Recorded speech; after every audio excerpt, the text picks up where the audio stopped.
Hello दोस्तों, अनहोनी सच की पहली एपिसोड में आप सबका स्वागत है। भूत प्रेत की किस्से सुनना किसको पसंद नहीं, और अगर वो सच्ची घटनाओं के आधार पे हो तो वो और भी रोमांचक और डरावनी लगती है। हम बचपन से ही दादा दादी, नाना नानी और घर के बड़ों से भूत प्रेत, राक्षस, चुड़ैल इन सब के बहुत सारे किस्से सुने होंगे। उनमें से तो बस कुछ दिल दहला देने वाली कहानी थी और कुछ थी उसके जिंदगी के साथ घटी हुई सच्ची घटनाएं, वो अजीब व गरीब घटनाएं जिसका वो कोई व्याख्या नहीं दे पाए, जिसका जवाब वो अभी तक ढूंढ रहे हैं। हमारा ये अनहोनी सच का सीरीज वो सब अजीब व गरीब सच्ची घटनाओं के आधार पे बनी है। अनहोनी सच किसी भी अंधविश्वास को बढ़ावा नहीं देता, ये भी नहीं कहता कि भूत प्रेत पे यकीन करे। हमारी मकसद है उन सारी अजीबोगरीब घटनाओं को आपके साथ शेयर करना और आप सबको एंटरटेन करना। तो आइए चलते हैं हमारी पहली घटना की तरफ। पहला घटना भेजा है सौरभ ने कोलकाता से। सौरभ लिखता है, हेलो भैया, आप कैसे हो? हाँ मैं ठीक हूँ सौरभ, और आशा करते हैं कि तुम भी ठीक हो। अभी आगे बढ़ते हैं। हेलो, मैं कोलकाता का रहने वाला हूँ। मैं जो घटना आपको बताने जा रहा हूँ वो मेरी ही दो नानियों के साथ घटी थी। दोनों में से अब कोई भी इस दुनिया में नहीं है, लेकिन जिंदगी के आखिरी दिन तक वो डरावनी रात दोनों की यादों में ताज़ा थी। मैं तब बहुत छोटा था जब मम्मी ने ये कहानी सुनाई थी। मेरी दो नानियों में एक थी मेरी खुद की यानी मेरी मम्मी की माँ, और दूसरी थी मेरी मम्मी की चाची। मेरे नानी का घर पास में ही है, मान लीजिए पैदल करीब 4-5 मिनट की दूरी पर। मेरे नानी घर के ठीक सामने एक तालाब है और उस तालाब के ठीक उस पार एक पुरानी हवेली है। और मैं जो कहानी आपको सुनाने जा रहा हूँ वो उस हवेली से ही जुड़ी है। वो हवेली बहुत ही पुराने ज़माने की है, मान लीजिए करीब 150 साल होगी। मेरी जन्म के बाद भी कई सालों तक वो हवेली वीरान पड़ी थी। वो दिखने में तो काफ़ी डरावनी थी, वह कोई भी आने जाने की हिम्मत नहीं करता था। सबका यही कहना था कि वह बुरी शक्तियों का वास है। काली साया उस हवेली के चारों ओर मंडराती है। बहुत लोगों का तो यह भी कहना है कि देर रात तक उन्होंने वह कई बार एक काली परछाई देखी है। तो कई लोगों ने रात को घुंघरू के आवाज़ भी बहुत बार सुने हैं। जैसे कि मैं कह रहा था, मेरे नानी का घर मेरे घर के ठीक पास ही है, तो वो हवेली भी मेरे घर से नज़दीकी दूरी पे था। मेरे स्कूल के आने जाने के रास्ते पे वो पड़ता था, इसलिए मैं जब भी स्कूल जाता था या स्कूल से वापस आता था तो कोशिश करता था कि उस हवेली की तरफ ना देखूं। वो हवेली दिखने में जितना डरावनी थी, उसके साथ जुड़ी वो सारी घटनाएं उससे भी ज़्यादा भयानक थी। तो अभी कहानी पे आते हैं। ये घटना उस समय की है जब मेरी छोटी नानी बहू बन के आई 1 से 1.5 साल हुआ है। शुरू से ही मेरी नानी और छोटी नानी के बीच गहरी दोस्ती हो गई थी। वो दोनों साथ में अपने सुख दुख के सारी बातें बांट लेती थी और घर का सारा काम भी दोनों ने अपने कंधों पे ले लिया। ऐसे ही एक दिन नानी के घर पूजा रखा था। तैयारियां जोरों शोरों से चल रही थी। दोनों ने पिछले रात से ही पूजा की सारी इंतजाम करके रखने की सलाह दी और जुगाड़ में लग पड़े। सारी तैयारियां करते करते रात को 2:30 बज चुके थे। पूजा का सारा इंतजाम तो हो गया था, कुछ बाकी था तो वो था पूजा की बर्तन धोना। मेरी जो छोटी नानी थी वो थोड़ी सी डरपोक थी। भूत प्रेत के मामलों में वो बहुत डरती थी।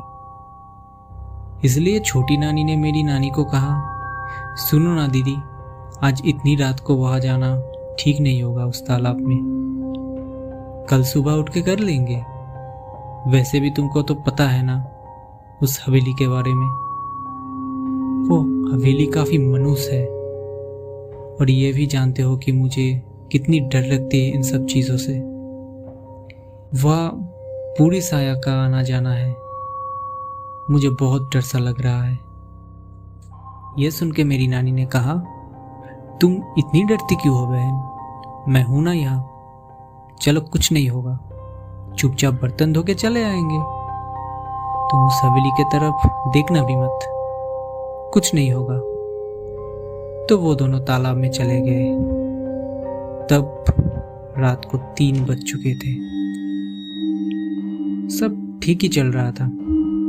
फिर अचानक छोटी नानी की नजर उस हवेली के सामने खड़ी एक ताल की झाड़ के नीचे पड़ी। उनको वहां किसी की मौजूदगी नजर आ रही थी, लेकिन अंधेरा इतना था कि उसको बस एक काली परछाई ही नजर आ रही थी।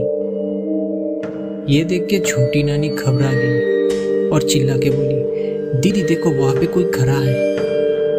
ये सुन के मेरी नानी ने कहा, क्या हुआ, कौन खड़ा है? छोटी नानी ने बोली, वो उस ताल के झाड़ के नीचे कोई खड़ा है, देखो मुझे किसी की परछाई सी दिख रही है। दीदी मेरा यकीन करो।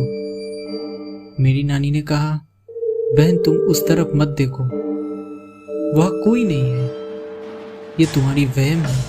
तुम डरी हुई हो इसलिए तुम्हें ऐसी लग रही है, उधर मत देखो।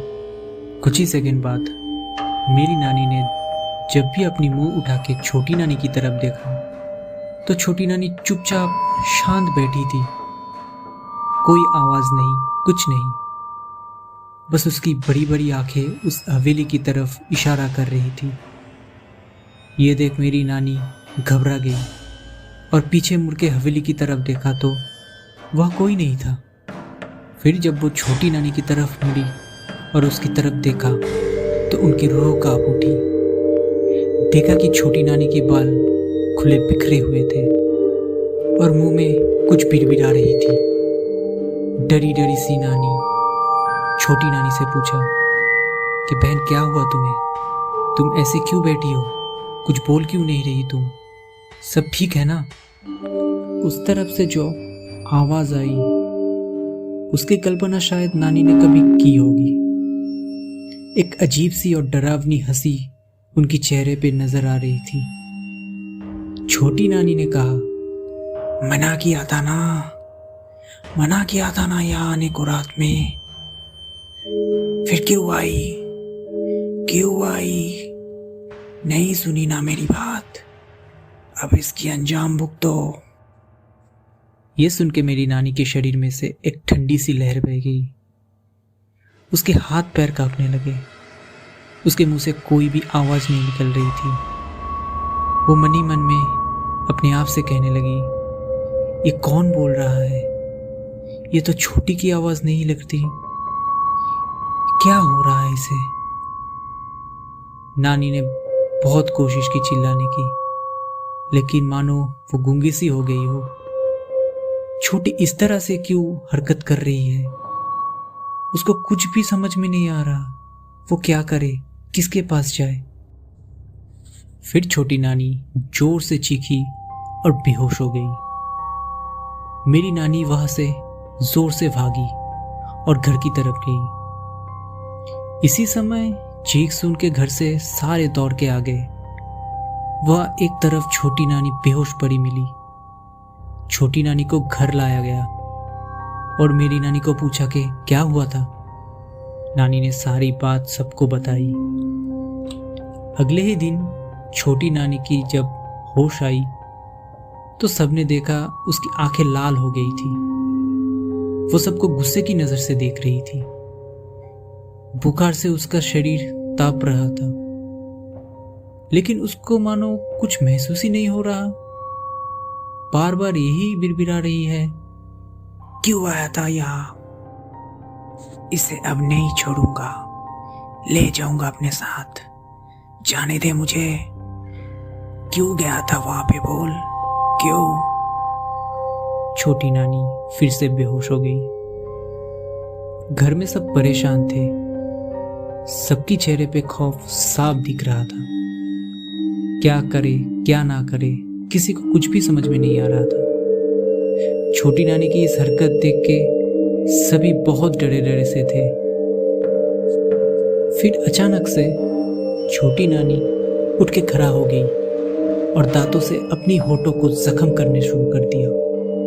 अपनी नाखून से खुद को नोच नोच के खून निकलने लगा और बार बार यही बोल रही थी, मुझे छोड़ दो, नहीं तो किसी को नहीं छोड़ूंगा। रात को गया था वहां पे, क्यों गया था बोल, क्यों गया था? मुझे जाना है, छोड़ दे मुझे, छोड़ दे। उस दिन घर में पूजा का माहौल था। सारे रिश्तेदार आए थे। फिर भी घर में एक अजीब सी माहौल बन चुकी थी। शाम को पंडित जी आए पूजा के लिए। फिर पंडित जी ने जब पूजा पाठ शुरू की, घर से जोरों जोरों से चीख आने लगी। वो डरावनी चीखें जो शब्दों में बयान नहीं किया जा सकता।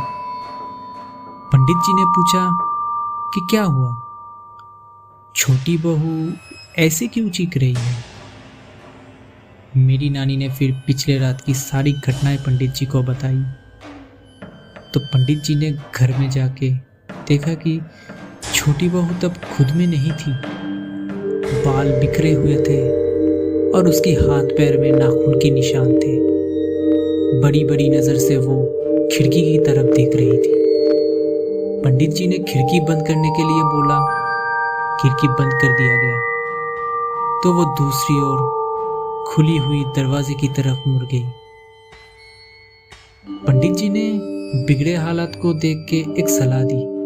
वो एक बड़े पंडित को जानते हैं जो उनकी मदद कर सकता है, जो एक गांव में रहता है, कोलकाता से करीब 4-5 घंटे की दूरी पर दक्षिण की तरफ एक गांव में। ठीक अगले ही दिन उस बड़े पंडित को बुलाया गया।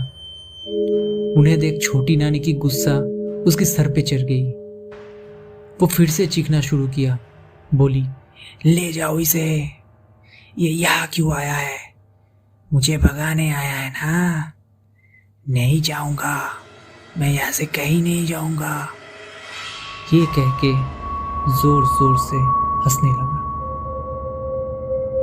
पंडित जी छोटी नानी को देखा और पूछा, इसे क्यों तंग कर रहे हो? वो बोली, मेरी मर्जी, तुझे क्या?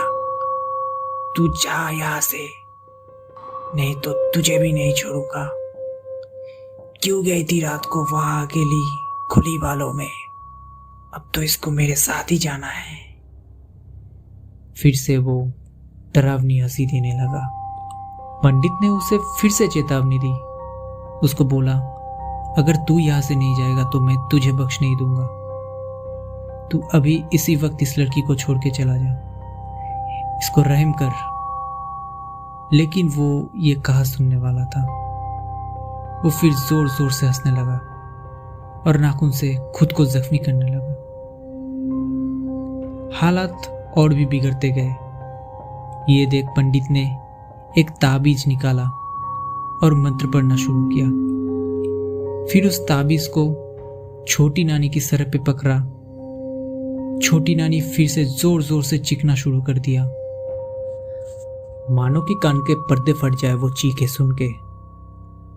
फिर वो आत्मा फिर से चिल्लाते हुए बोल उठा, छोड़ दे मुझे, मैं चला जाऊंगा। लेकिन वहां और भी शैतानी रूह का साया है। वो किसी ना किसी को तो फिर से अपना शिकार बनाएगा। पंडित ने पूछा, पता और कितने साए हैं वहां पे?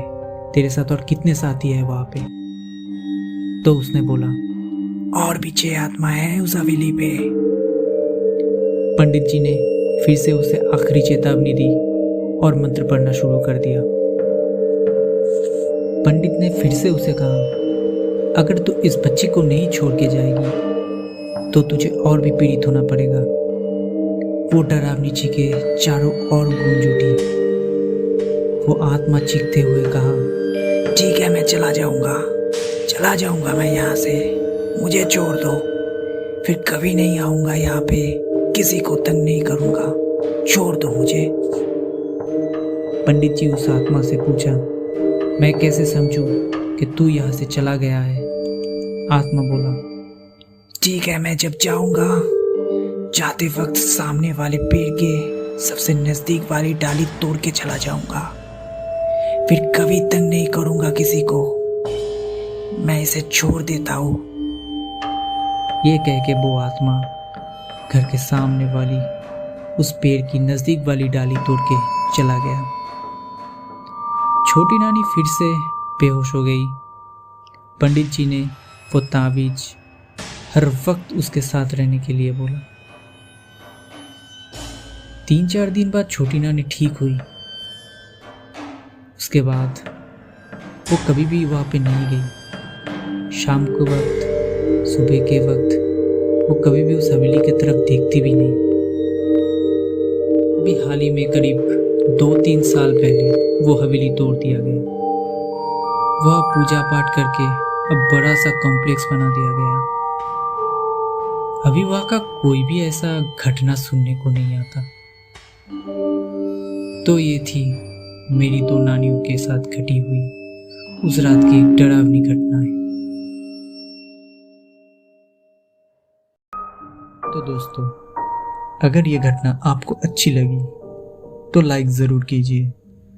अपने दोस्तों से, अपने रिश्तेदारों से शेयर कर सकते हैं और अपनी अपनी राय हमें कमेंट में लिख सकते हैं।